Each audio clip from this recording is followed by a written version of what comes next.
Olá, seja bem-vindo. Hoje é sexta-feira, dia 4 de dezembro, uma sexta-feira que encerra uma semana histórica, não é isso mesmo, Carlos Graeb, tudo bem? Tudo bem, Silvio. Boa noite. Sim, histórica, né? Pois é a semana em que o presidente da Câmara, Eduardo Cunha, deu a largada ao processo de impeachment, aquele que pode culminar no impeachment da presidente Dilma Rousseff. Graeb, finalmente parece que a coisa começa a andar em Brasília, é isso? Foi uma semana em que todo mundo fez a coisa certa, por incrível que pareça, né, Silvio? A gente está acostumado a ver políticos só fazer coisa errada, né? Mas eles saíram de cima do muro. Tanto o PT, que resolveu que não ia entregar os 3 votos que o Cunha queria que entregasse para que ele se defenda no Conselho de Ética, para que ele evite o prosseguimento do seu processo de cassação no Conselho de Ética, né?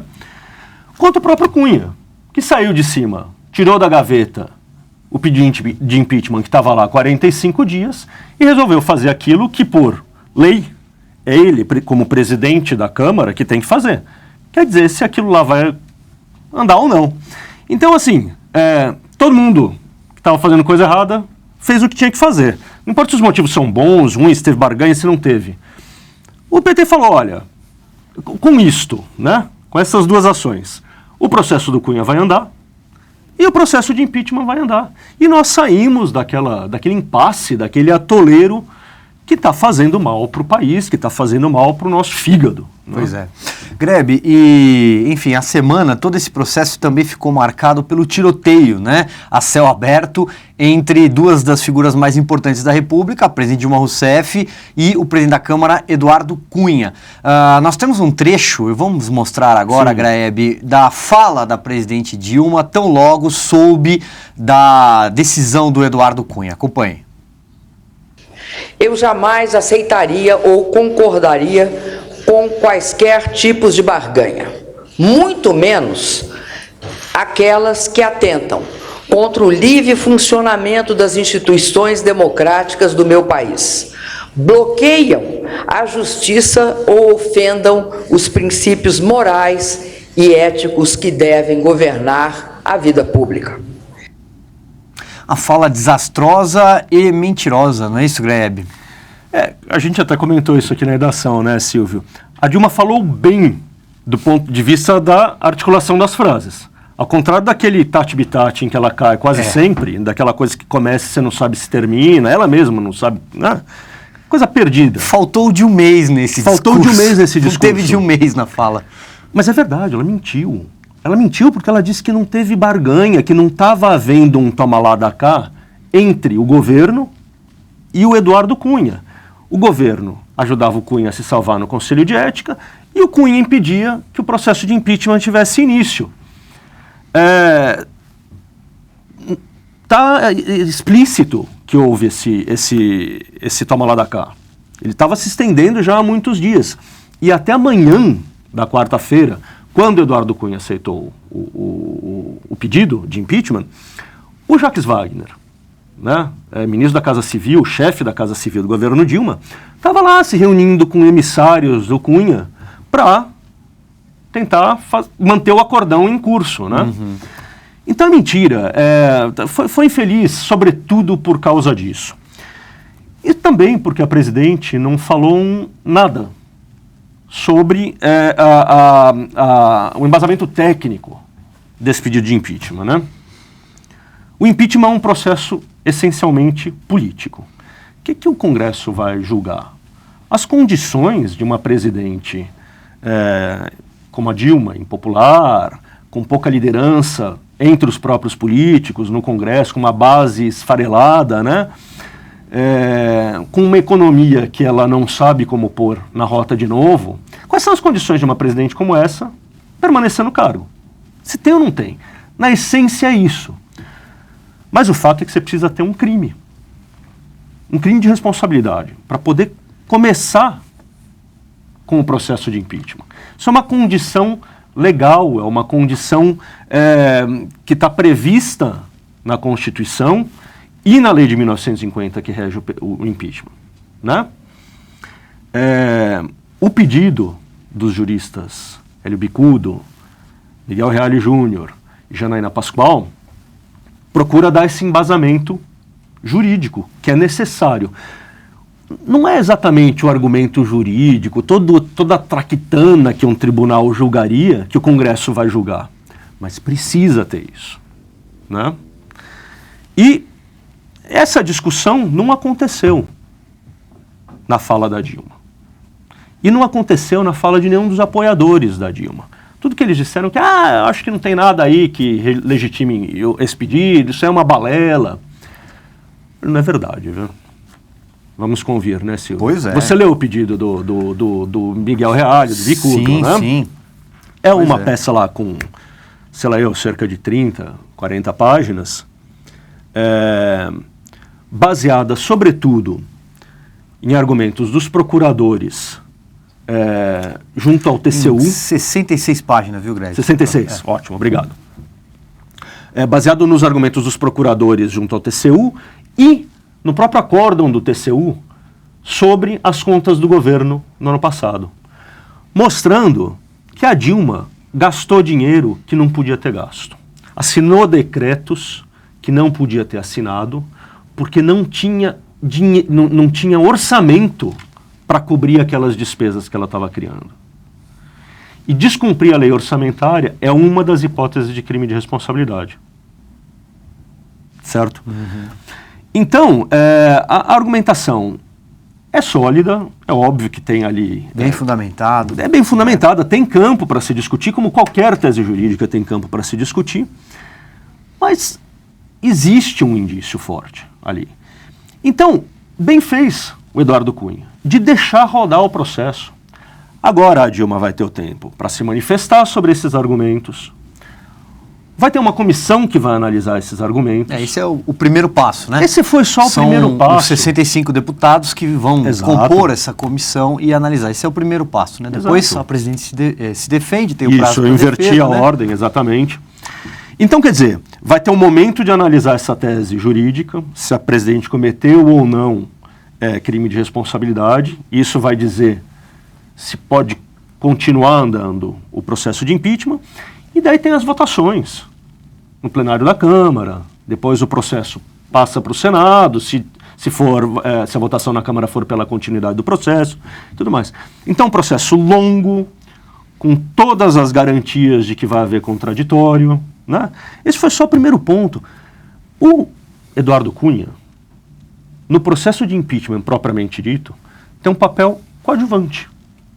A importância dele era até agora. No momento em que ele diz, prossiga, são os congressistas como um todo. Então não dá para dizer que é o Eduardo Cunha que está fazendo o impeachment da Dilma. Não foi ele que propôs o pedido. Não foi ele que analisou o pedido, foi a consultoria jurídica da presidência da Câmara. Né? Exatamente. Então, quer dizer, ele só tinha que fazer um ato que era quase protocolar. Tem os indícios aqui. Vamos seguir com esse barco. E foi isso que ele fez e é bom para o país que tenha sido assim. Seja qual for o desfecho desse treco. Que não pode, né, Grebe? Só é virar público dizer que não houve barganha, seja de um lado ou seja de outro, porque é evidente que foi só o que houve até o dia em que o Eduardo Cunha deu a largada ao processo. Não pode dizer que não houve barganha e não pode dizer que isso aqui é uma maldade do diabão Eduardo Cunha. Não é ele o responsável pela existência do processo de impeachment. A única coisa que ele fez foi dar o jamegão dele, foi assinar o negócio, prossiga. Se essa aí é a responsabilidade dele.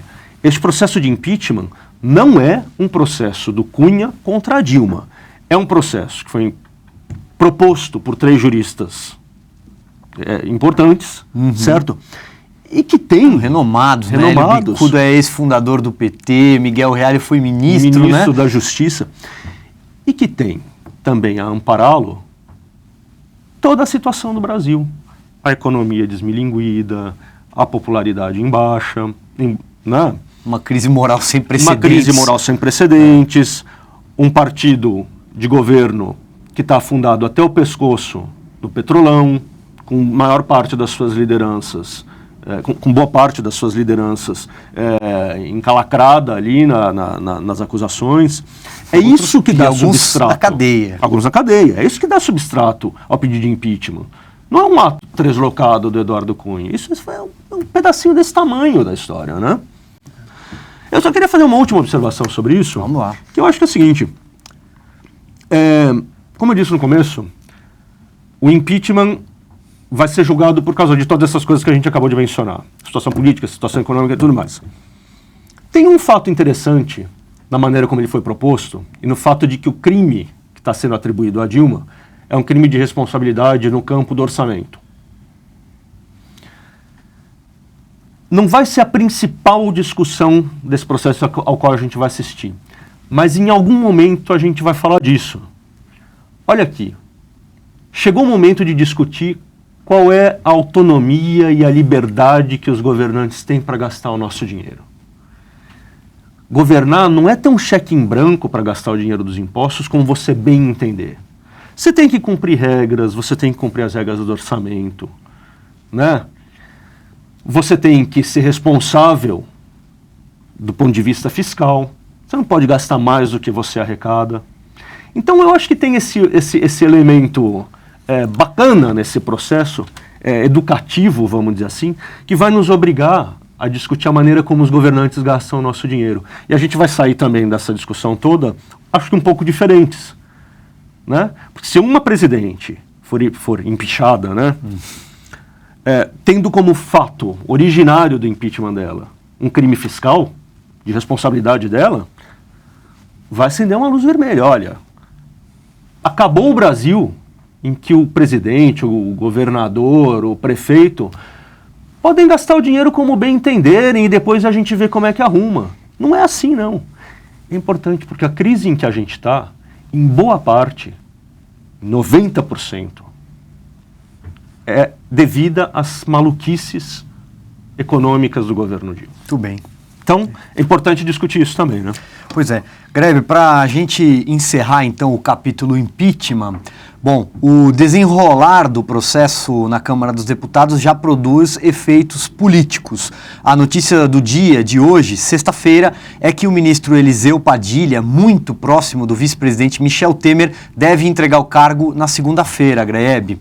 Isso já é, de certa forma, né, um desdobramento, né? Se a parte do PMDB, se o PMDB começa um movimento de desembarque, enfim, o impacto disso lá para o Congresso Nacional é grande, né? Pombas. Eliseu Padilha, você escreveu com a palavra adequada, é braço direito. Digo isso porque os votos do PMDB, os tão cobiçados votos do PMDB, são decisivos nesse processo. Né? Exatamente. Se o processo de impeachment se desenrolar e terminar com a perda de mandato da Dilma, com o afastamento da Dilma, a presidência cai no colo do vice, Michel Temer, né? Se o processo fosse pela Justiça Eleitoral, pelo TSE e caçasse a chapa como um todo, Temer e Dilma sairiam. Mas, se for pelo impeachment, é o Temer que vai assumir. Olha o Temer, raposão, não dá passo em falso, fica quietinho no canto dele, mas é óbvio que está articulando e é óbvio que está olhando ali na frente.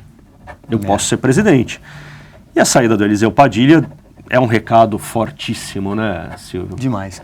Principalmente, Greve, pela proximidade que ele tem com o vice-presidente da República, Michel Temer, um possível, por que não, herdeiro da cadeira da presidência da República, né, Greve? Então, é isso, né? Vamos lá. E vamos lembrar que o Padilha, ele não é um braço direito, assim... é o cara para quem o Temer liga quando quer conversar. Não, ele teve um papel de articulação política importante no governo, você lembra disso? Eu lembro. Ao longo desse ano, naquele vai e vem todo da crise política, houve um momento em que o Eliseu Padilha assumiu uma posição que era crucial para o PT tentar se aproximar dos congressistas. Era ele que tinha os mapas com o posicionamento, as satisfações e insatisfações dos congressistas ali, pregado na parede do gabinete dele. Então, ele é um articulador político importante, hábil, sabe se mexer no Congresso, não é pouca coisa a saída dele. Tudo bem. Vamos para o assunto 2, então, do nosso Sem Edição, Graeb, que é a crise aqui no estado de São Paulo entre o governo Geraldo Alckmin e os estudantes. Estudantes entre aspas, nós vamos explicar por quê, né? Bom, o último passo, o último fato foi a queda do secretário de Educação, me ajude a pronunciar o sobrenome difícil dele, Herman Vollvard, é isso? Vollvard? Forval. Pois Forvaldo, é um sobrenome difícil. Ele era reitor da Unesp. Bom, Graeb, essa crise é uma crise que expõe um grave problema do governo Geraldo Alckmin, que é a comunicação, né? Porque o governo se comunicou de forma desastrada nesse caso, não é isso? Sim. E vamos também relembrar que o que está acontecendo seria o fechamento, venderam essa ideia de que as escolas seriam fechadas, né? Na verdade, alguns alunos seriam remanejados, era uma questão de... Haveria algumas escolas fechadas, sim.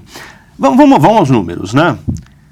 Tem 5.600 escolas estaduais em São Paulo. 4 milhões de alunos.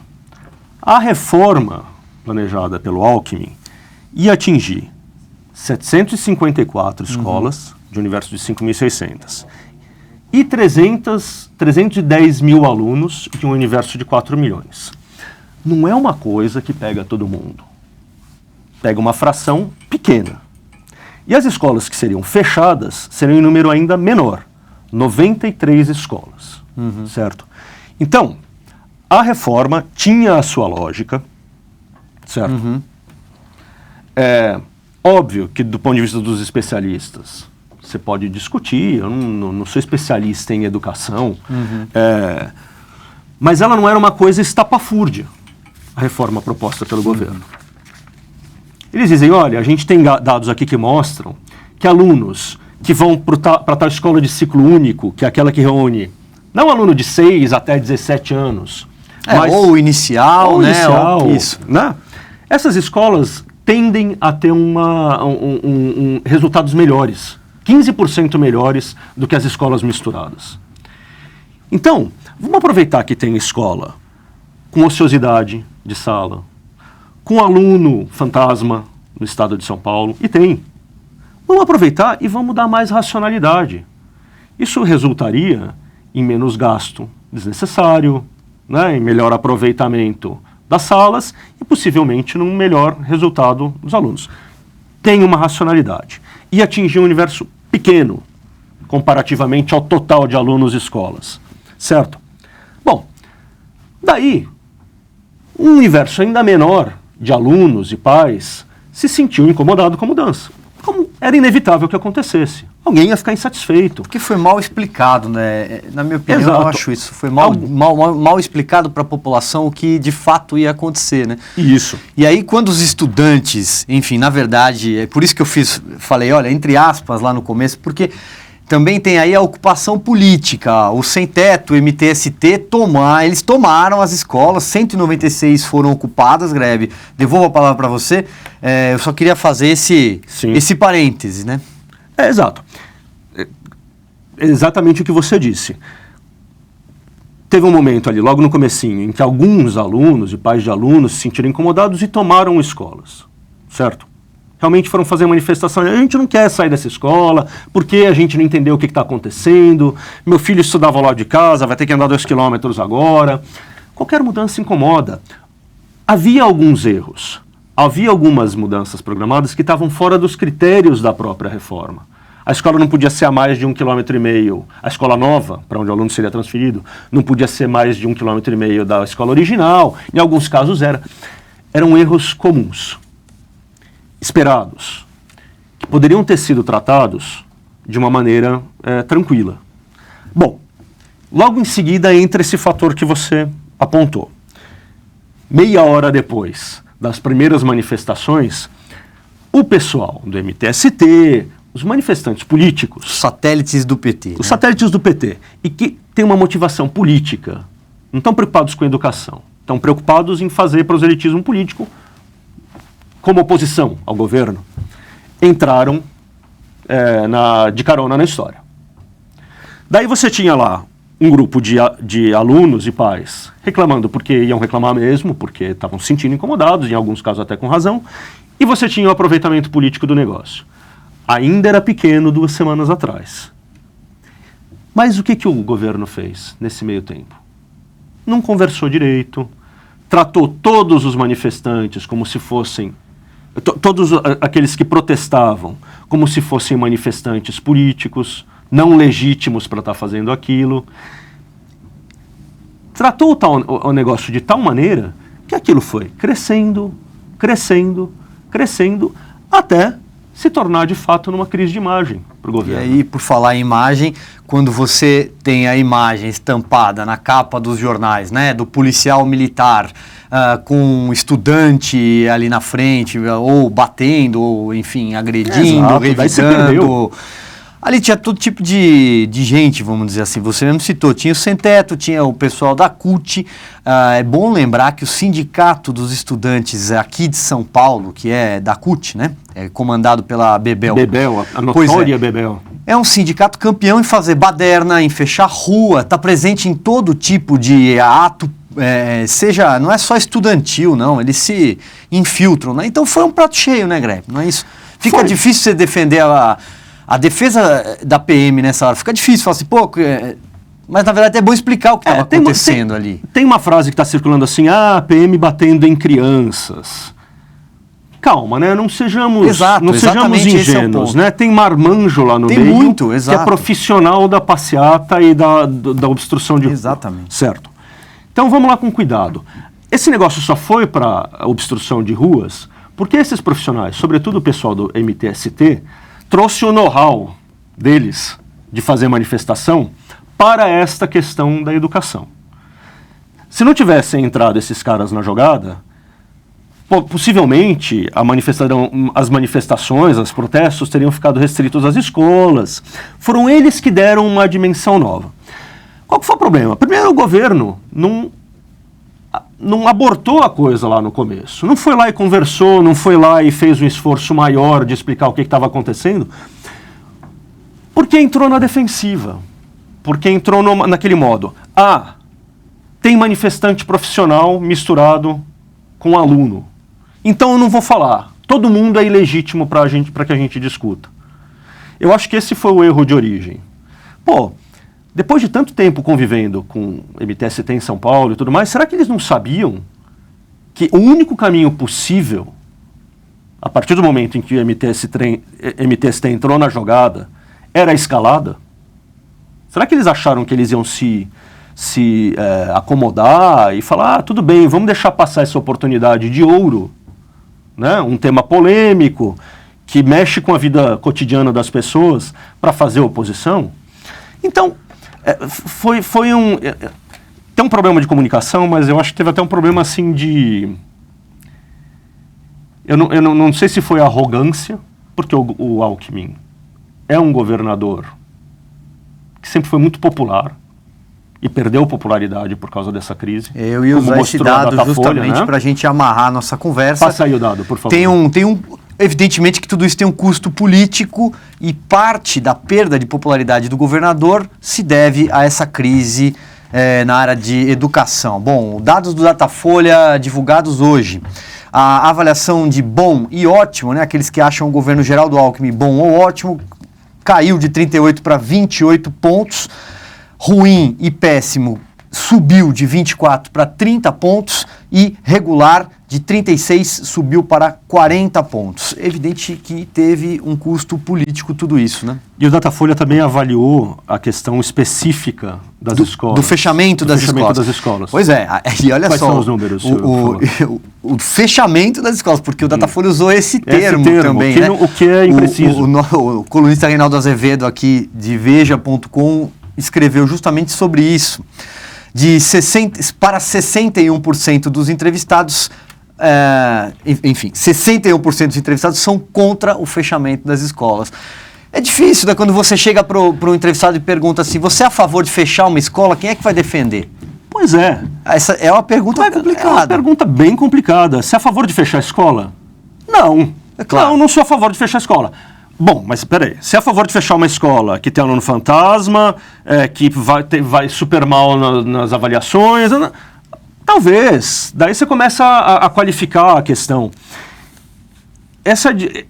foi uma derrota em várias frentes, né?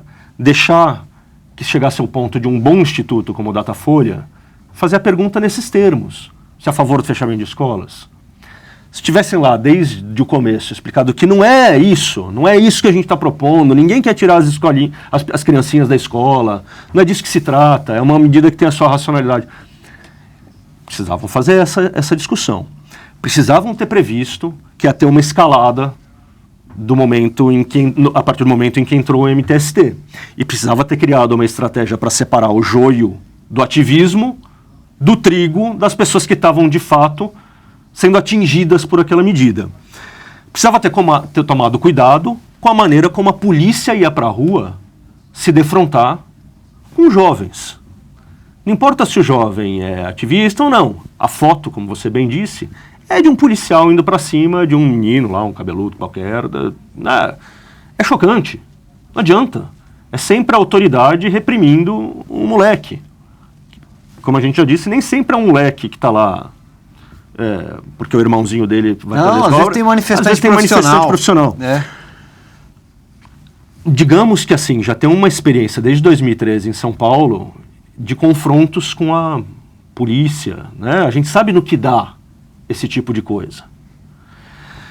O Rubens Figueiredo, cientista político, que já esteve aqui conversando com a gente, falou numa outra apuração aqui que pequenos atos, desde 2013, pequenos atos dos políticos se transformam em bolas de neve, quase que automaticamente.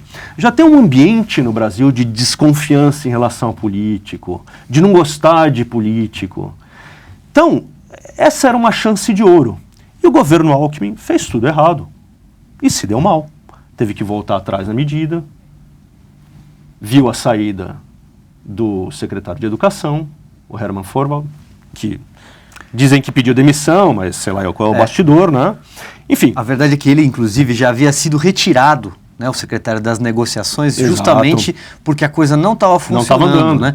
Havia sido escalado o Edson Aparecido, que é o secretário da Casa Civil e que é uma pessoa muito mais flexível, mais maleável no trato. Né? Então é isso. Voltou atrás na medida, perdeu o secretário de Educação e teve uma pesquisa da Datafolha com números péssimos como esses. Isso fruto de 3 semanas em que a condução de uma crise previsível, que tinha desfecho previsível, não foi boa. Somada à crise hídrica, não é um bom fim de ano para o governo Geraldo Alckmin, para um governador que tem pretensões de concorrer à presidência da República em 2018. Né? Ele podia ter acabado o ano sem essa. Ele não tem muito a quem culpar. Ter gente na rua querendo sabotar, fazendo oposição profissional, a essa altura do campeonato é um dado do jogo. Então você precisa saber como lidar com isso. Você precisa ter estratégias para lidar com isso. E as estratégias que ele tinha simplesmente não funcionaram. Muito bem, Graeb. Obrigado pela conversa. Obrigado. O Sem Edição termina aqui, mas a programação de TV já não para. Ótimo final de semana para você e até mais.